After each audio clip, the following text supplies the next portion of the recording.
Have you ever won an argument and lost something far more valuable in the process? We are taught to fight, to debate, to prove our point, to have the last word. But the ancient Stoics would ask a radical question. What if the point isn't to win the argument, but to win your own mind? What if the most powerful position in any room isn't held by the loudest voice, but by the most disciplined soul? Today, we will not learn tricks to silence others.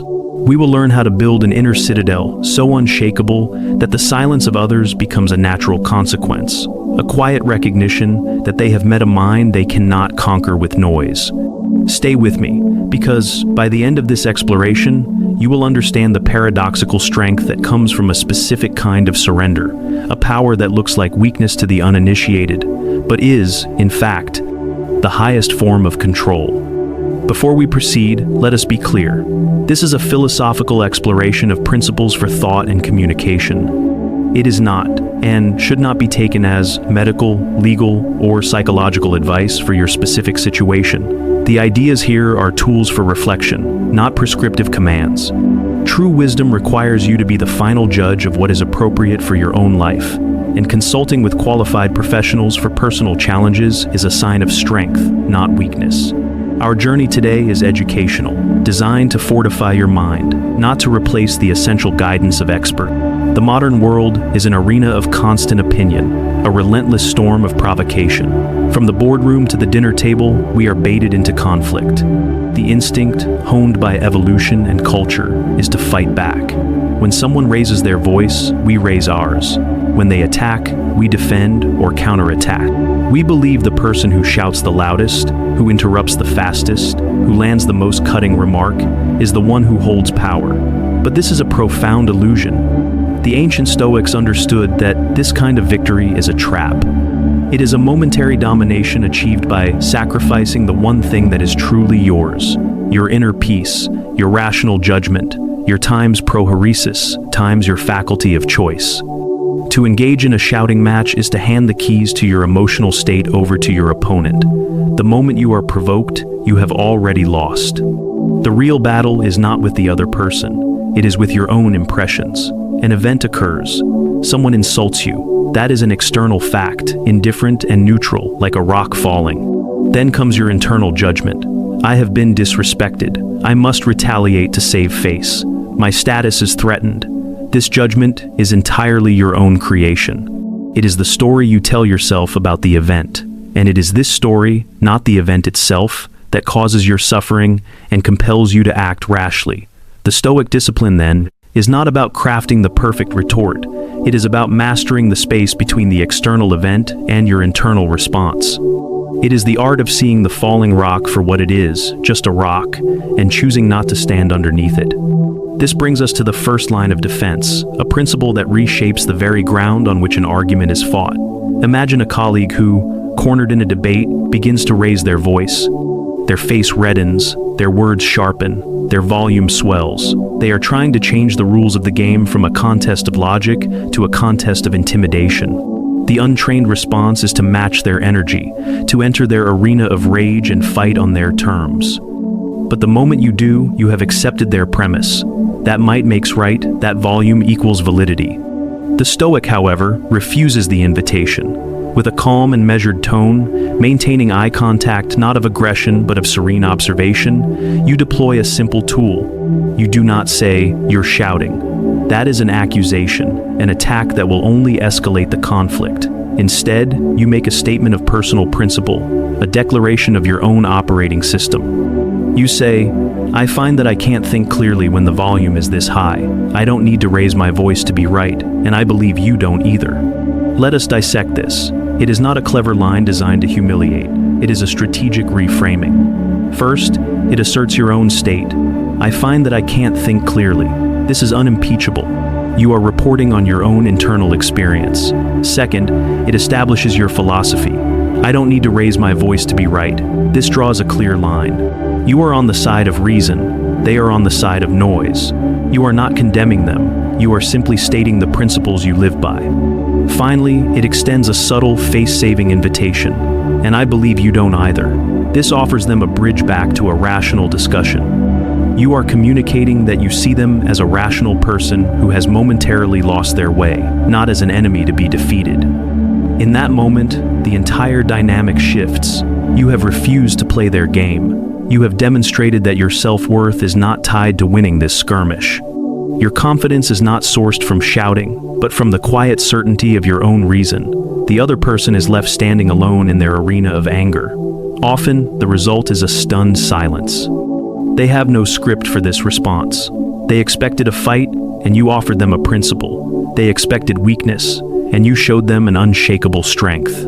As the philosopher emperor Marcus Aurelius might have reflected, you have chosen not to be harmed by their outburst, and so you have not been harmed. You have protected your inner citadel. The true victory is not their silence, but your preserved tranquility. Consider the story of Alex, a brilliant but volatile senior vice president at a competitive technology firm. Alex was a master debater. In meetings, he was a force of nature, dismantling opposing arguments with surgical precision and, when necessary, overwhelming force. He saw every discussion as a battle to be won, and he almost always won. One pivotal quarter, there was a fierce debate over resource allocation for two competing projects. Alex championed one. His longtime colleague and friend, Sarah, championed the other. The debate grew heated in the executive meeting. Sarah presented her case with data and passion. Alex, feeling the tide of opinion was not entirely with him, switched tactics. He began to raise his voice, interrupting, questioning her motives, subtly casting doubt on her team's competence. He was loud, aggressive, and utterly dominant. He won. The CEO sided with him. The resources were allocated to his project. In the immediate aftermath, Alex felt a surge of triumph. But the victory was hollow. Sarah, a crucial ally who had supported him for years, was silent. Her look was not one of defeat, but of disillusionment. In the weeks that followed, the atmosphere changed. The easy collaboration and trust between their teams evaporated. Other colleagues, who had witnessed his performance, became more cautious, less candid. Alex had won the argument, but he had shattered the trust that was the true engine of his success. His project, deprived of the cross-departmental support Sarah's team would have provided, hit unforeseen roadblocks and ultimately underperformed. 6 months later, during a corporate restructuring, Alex found he had no allies left to defend his position. He was let go. Alex learned the hard way what the Stoics knew 2 millennia ago. Some victories are indistinguishable from defeat.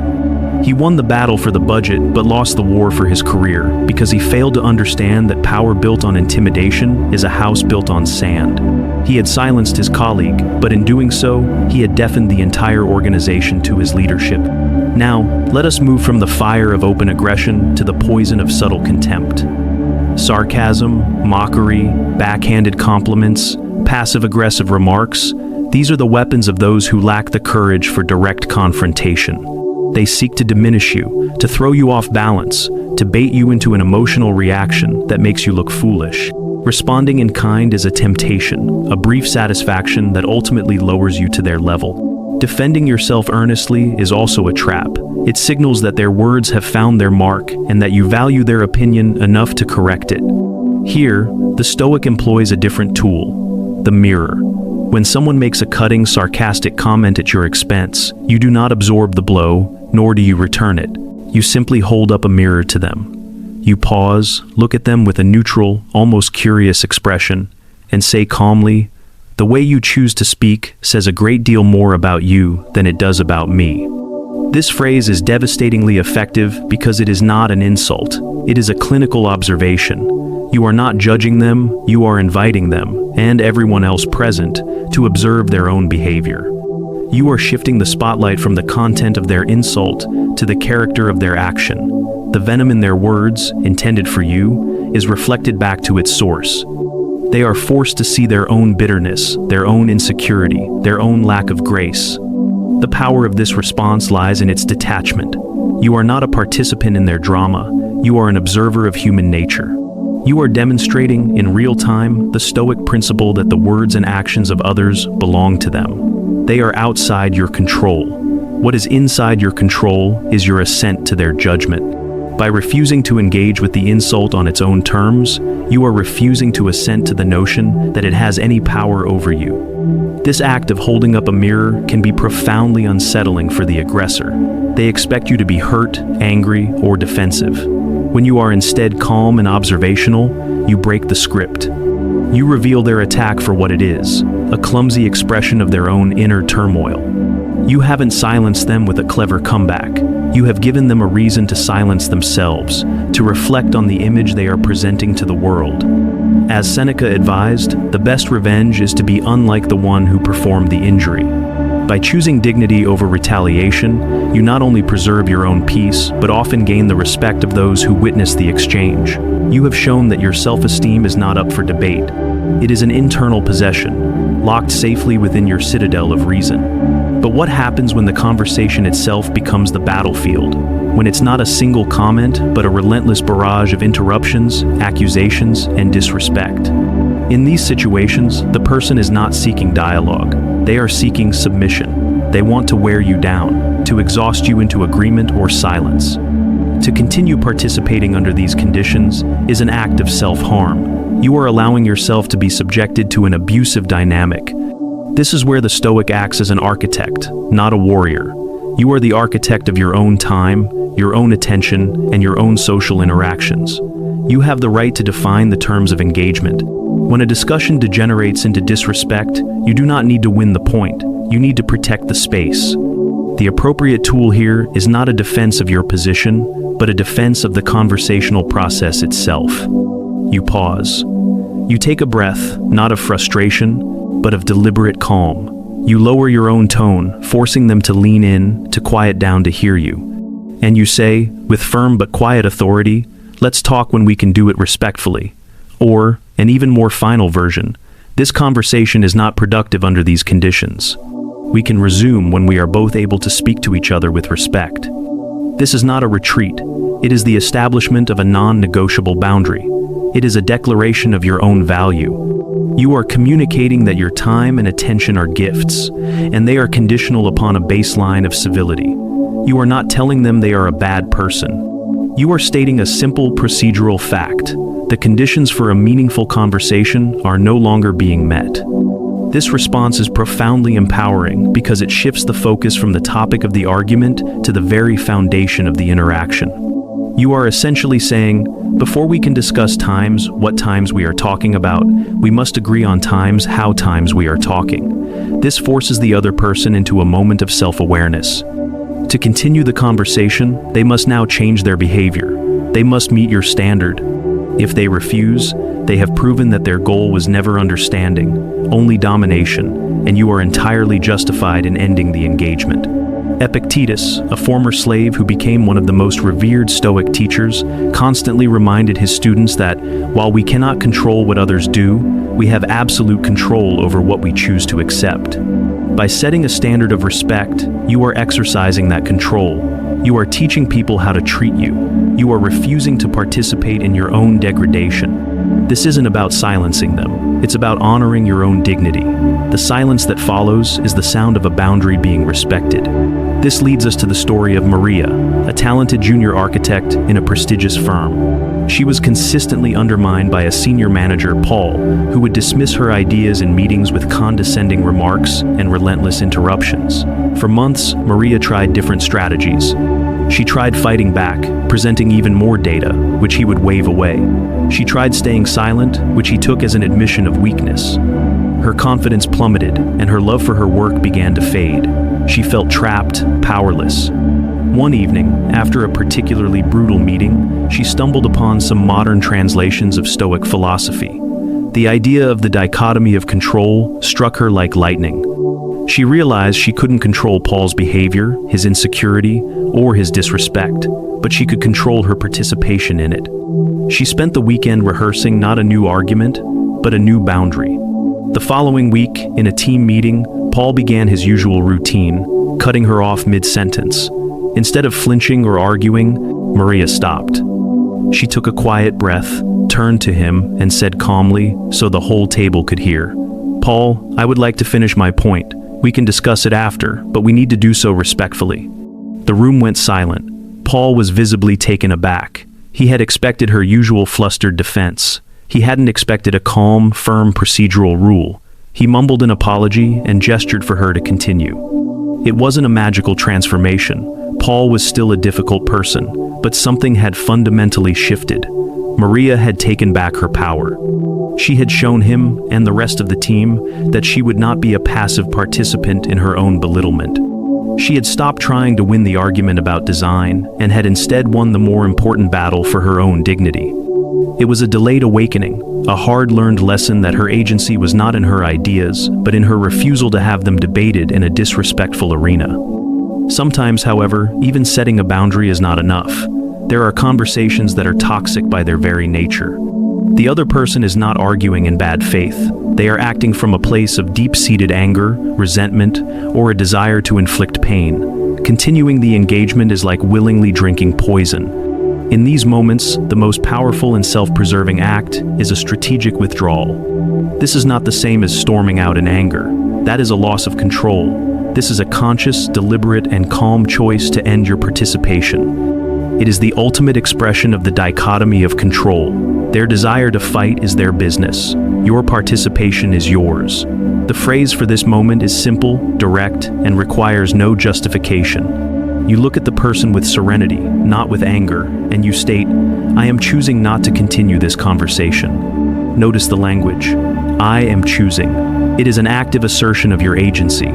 You are not a victim fleeing a fight.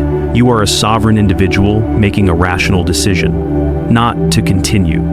It is a simple statement of fact. It closes the door gently but firmly. You are not asking for their permission. You are not explaining yourself.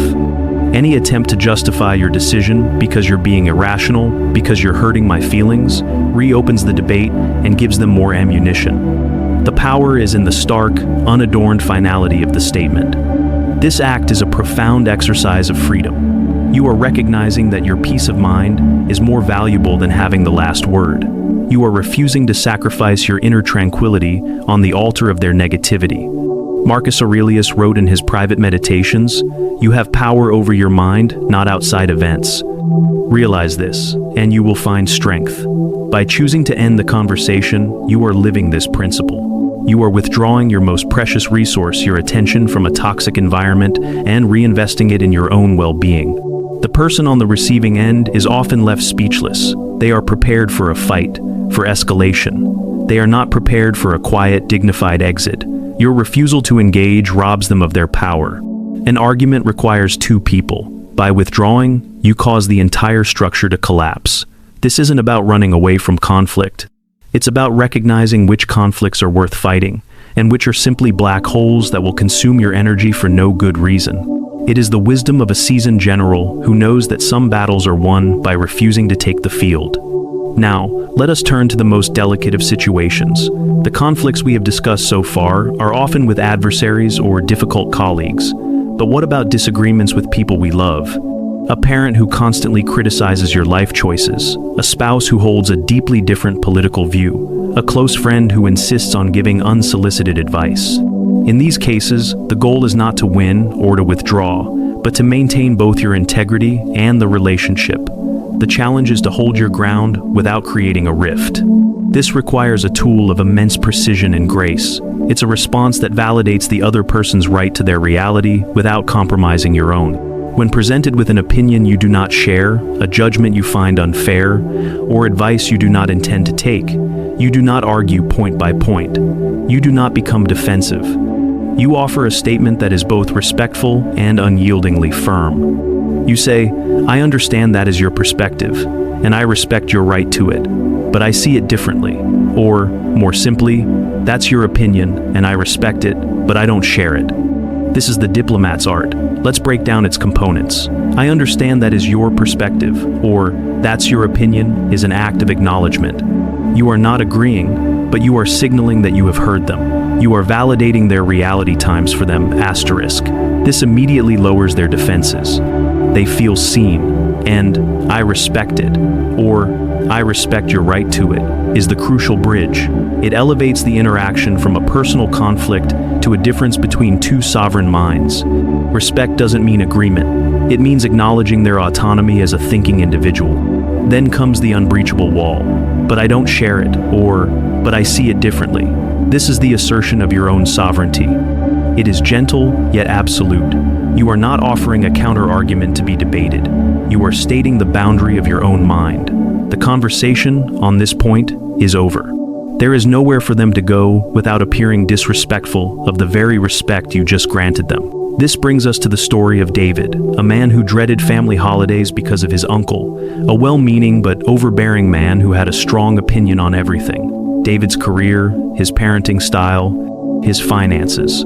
For years, David either argued with him, leading to tense, unpleasant dinners, or he would just nod and seethe in silence, feeling his boundaries being violated. Neither approach worked. Arguing exhausted him, and silence felt like capitulation. After studying some Stoic ideas on creating inner freedom, David decided to try a new approach. At the next family gathering, his uncle started in on his choice to leave a stable corporate job to start his own business. "A foolish move," the uncle declared. "You have a family to think about. You're being irresponsible." The old David would have launched into a defense of his business plan.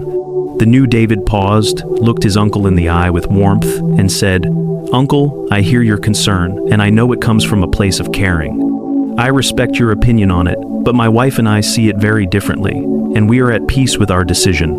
The uncle was stopped in his tracks. David hadn't been rude, he hadn't been defensive. He had acknowledged his uncle's feeling, "I hear your concern," respected his right to his opinion, and then stated his own position as a settled fact. There was nothing left to argue about. The uncle, having been heard and respected, simply nodded and changed the subject. For the first time, David felt free at his own family dinner. He hadn't changed his uncle, but he had fundamentally changed the dynamic between them. He had learned to be a fortress with a welcoming gate. He could let his uncle's opinions in, examine them without judgment, and then let them pass without ever allowing them to breach the inner walls where his own decisions were made. This was a credible, sustainable transformation. He preserved the relationship while fully inhabiting his own life.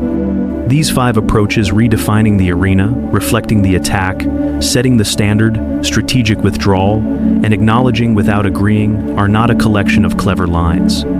They are manifestations of a single underlying principle: your mind is your own. The Stoics would argue that the only true freedom we have is the freedom to choose how we respond to the world. We can choose to be puppets of our own emotions, reacting predictably to every provocation. Or we can choose to be masters of our inner world, responding with deliberate virtue, with wisdom, courage, justice, and moderation. It is worth pausing to contrast this with a purely strategic Machiavellian worldview. A Machiavellian might use these very same phrases, but with a different intent. They would use them to manipulate, to gain an advantage, to control the other person. For them, the silence of the other is the goal, a sign of their submission. For the Stoic, the intent is entirely different. The goal is the preservation of one's own rational and moral integrity. The silence of the other is merely a byproduct, an external sign that you have successfully defended your inner peace. The Stoic acts to be a better person. The manipulator acts to gain power over others. The external action may look similar, but the internal universe is worlds apart. One path leads to freedom, the other to a prison of endless strategic calculation. And so, we return to the paradox we started with, the promise of a power that looks like weakness. The man who refuses to shout back appears weak to the aggressor. The woman who calmly states a boundary appears passive to the manipulator. The person who walks away from a toxic argument appears to have conceded defeat. But this is the great misunderstanding. True power is not the ability to impose your will on the external world. That is fleeting and depends on circumstances you can never fully control. True power is the unshakable sovereignty you hold over your own mind. It is the ability to remain calm in the storm, rational in the face of chaos, and virtuous under pressure. The silence these responses create is not the silence of defeat. It is the silence of confusion and recalculation on the part of the other person. They have pushed a button, and the expected reaction did not occur. They have encountered a system that does not operate on their rules. They have met a mind that cannot be hijacked by their emotional provocations. They are silent because they are standing before the walls of a citadel they have just discovered they cannot breach.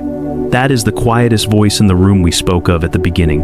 It is the voice of your own protected reason, a voice that needs no volume to demonstrate its strength. Its power is not in what it says, but in the tranquil fortress from which it speaks. The lessons, then, are portable. They are not merely for arguments, but for life. First, recognize the difference between an event and your judgment about it. That space is the source of all your power. Second, understand that your primary duty is to protect your own faculty of choice, your rational mind. Do not surrender it to anger, fear, or vanity. Third, practice these responses not as scripts, but as expressions of your inner state. Cultivate the inner calm first, and the right words will follow. They are tools, but the hand that wields them is a disciplined mind. Remember the stories of Alex, Maria, and David. The path of emotional reactivity, like Alex's, leads to hollow victories and ultimate isolation. The path of awakening, like Maria's, is often difficult, but leads to self-respect and agency. And the path of transformation, like David's, allows for a life of integrity and connection, even in challenging circumstances. These are not skills you master overnight. They are a practice, a form of mental martial art. You will fail, you will get provoked, you will say the wrong thing. But each time, you can reflect, learn, and resolve to do better. This is the Stoic path, not a destination of perfect sagehood, but a lifelong process of training the soul, of forging character in the fires of daily life. By mastering the defense of your inner citadel, you prepare yourself for the next stage of the journey. For it is one thing to defend the fortress, and another to purposefully strengthen it from within. The ancient Stoics had practices for this as well, disciplines for training attention, for preparing the mind for future hardship, for finding a profound sense of purpose in the grand order of the cosmos. Our exploration of defending our peace naturally leads to the question of how we proactively build it. Perhaps that is a conversation for another time, how to use the tool of negative visualization, not to fear the future, but to cherish the present. How to manage our time not for mere productivity, but as a sacred stewardship of the only resource we truly own. The path of the student of wisdom is never-ending, and each step builds upon the last. For now, simply practice observing that space between stimulus and response. In that space lies your freedom.